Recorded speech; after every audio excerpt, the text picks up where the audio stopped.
आज की वीडियो में ना 2-2 गुड न्यूज़ आई हैं, तो आपके साथ वही शेयर करने वाली हूँ। सबसे पहले तो यहाँ पे कुशाग्री के स्कूल का एक प्रोजेक्ट बन रहा था, जो कि फूड की एक्टिविटीज़ थी। मतलब 3 टाइप की फूड, फ्रूट, वेजिटेबल और साथ में ही जो हमारे मिल्क प्रोडक्ट होते हैं, उसके लिए एक प्रोजेक्ट बनाना था। तो वो सब मैं अभी कर रही थी यहाँ पे।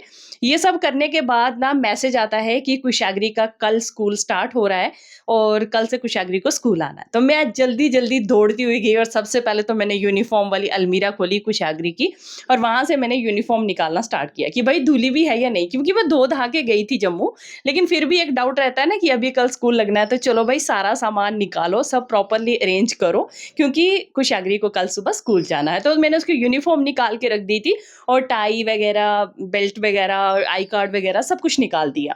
उसके बाद मैं छत वाली साइड पे आ गई और छत पे ना काफ़ी हवा चलने से ना मिट्टी बहुत ज़्यादा हो गई थी, तो मैंने कहा क्यों ना थोड़ा-सा इसको क्लीन करके सारी मिट्टी यहाँ से निकाल के बाहर फेंक देती हूँ। काफ़ी गंदा हो जाता है, क्योंकि बच्चे खेलते हैं ना, तो डस्ट हो तो फिर ऐसे ही रहता है थोड़ा-सा। उसके बाद मैंने कुशाग्री का स्कूल बैग निकाला, देखा कि अच्छा से धुला हुआ है ना, तो ये मैंने अच्छे से धो के रखा था, सुखा के रखा था, तो वो भी निकाला बाहर। फिर कुशाग्री बोलने लगी कि मम्मा मुझे ना आप मखाने भून के दो। मैंने कहा चलो ठीक है। बच्चों की डाइट में मैं मखाने ज़रूर रखती हूँ, भले ही मेरे बच्चे सुक्के-सुक्के, पतले-पतले से हैं, लेकिन फिर भी ना मैं मखाने डाइट उनकी म जो है मतलब एक बैलेंस देती हूँ उनको। बट हाँ, बाहर का यहाँ पे बिल्कुल भी खाने को नहीं मिलता और ना ही मैं उनको यहाँ पे देती हूँ आगरा में।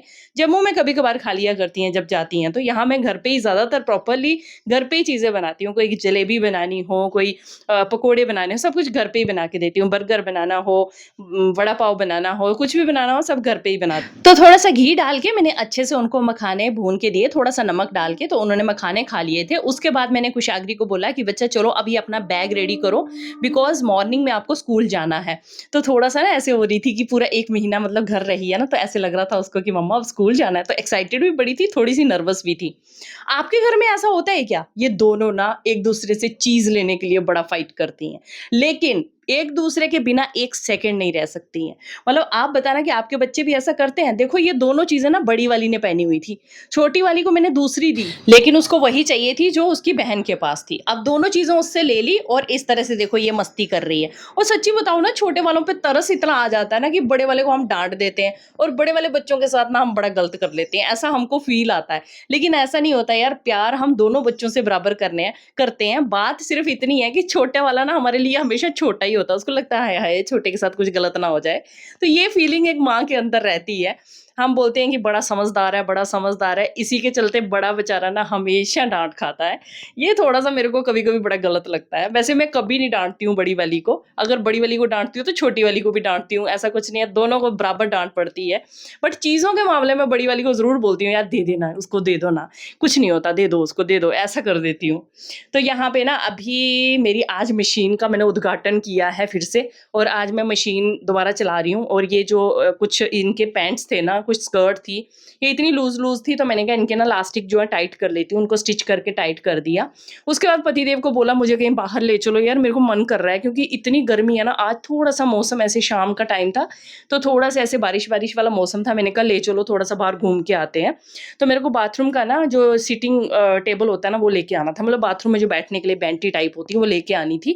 तो मैं और पतिदेव दोनों चले गए, रास्ते में इतना ट्रैफिक था, और फिर वहाँ से हम चले गए दुकान पे, वहाँ हमने कुछ-कुछ चीज़ें देखी, बॉटल्स वगैरह, जग वगैरह, वगैरह, वगैरह ब बाकी की चीज़ें, और साथ में ही मैंने ना बैठने के लिए वो देख रही थी, लेकिन पसंद कोई दूसरा आया, मुझे ये वाला लिया फिर मैंने, क्योंकि मैं ज़्यादा बड़ा नहीं लेना चाहती थी, मीडियम साइज़ लेना चाहती थी। उसके बाद कुछ आम लिए, कुछ और चीज़ें ली, जैसे ये नारियल वगैरह लिया, और ये सब लेके ना भैया का तोड़ने का तरीका देखो, मैंने कहा भैया वीडियो बना देती हूँ, लोगों को हेल्प मिल जाएगा। पूरे का पूरा नारियल उन्होंने इस तरह से छिलके से बाहर निकाला एक पेचकस की मदद से।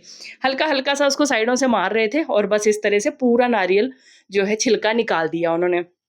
तो ये सब चीज़ें हमने खरीदी, फिर मुझे एक सूट पे नज़र पड़ी, इतना प्यारा लग रहा था, ₹400 का ये सूट। इसकी शर्ट इतनी अच्छी है ना, मैं क्या बताऊँ। ये भी लेकर आ गई मैं सूट, मैं इसको पहन के बताऊँगी आपको, ₹400 में 200 की शर्ट, 200 की पैंट। लेकिन दोनों बहुत अच्छे हैं, कपड़ा बहुत प्यारा है, मैं कोई नई दुकान खुली है इसीलिए शायद रेट थोड़ा कम है वहाँ का। फिर उसके बाद हमने ना घर आई, आके पनीर भुर्जी बनाई, साथ-साथ में चपाती, आटा गूँधा और मक्की की लाई थी, वो भून के बच्चों को दी। और आज मैं एक गुड न्यूज़ आपको और देना चाहती हूँ, माय हस्बैंड इज़ प्रमोटेड, उनकी प्रमोशन हुई है। तो अभी वो कल जाएँगे अपने ऑफ़िस। तो ये एक गुड न्यूज़ थी जो मुझे आपको देनी थी, एंड आफ्टर दैट मैं खाना-वाना खा के आई बेड पे और ये 2 बच्चे जो है ना, ये 2 बच्चे आजकल कॉम्पिटिशन में मेरी टाँगों की अच्छे से मसाज करते हैं। मतलब मैं लेटी थी, मेरे पैरों में ना दर्द हो रहा था। मैंने कहा चलो मेरे पैरों की मसाज करो, मतलब ऊपर जंप करो मेरे पैरों पे। तो दोनों बच्चे जंप कर रहे थे एक-दूसरे से, मतलब कॉम्पिटिशन करके, मैं करूँगी, मैं करूँगी। मैंने कहा ये अच्छा है ना, मैं आराम से लेटती हूँ, आप लोग अच्छे से जंप करो मेरी टाँगों के ऊपर। पतिदेव को कोई लेना-देना नहीं है, अपना ब्लैंकेट लिया, ओढ़ा और मुड़ गए दूसरी तरफ। जो मुझे हँसी आ रही थी ना, मैं क्या ही बताऊँ आपको।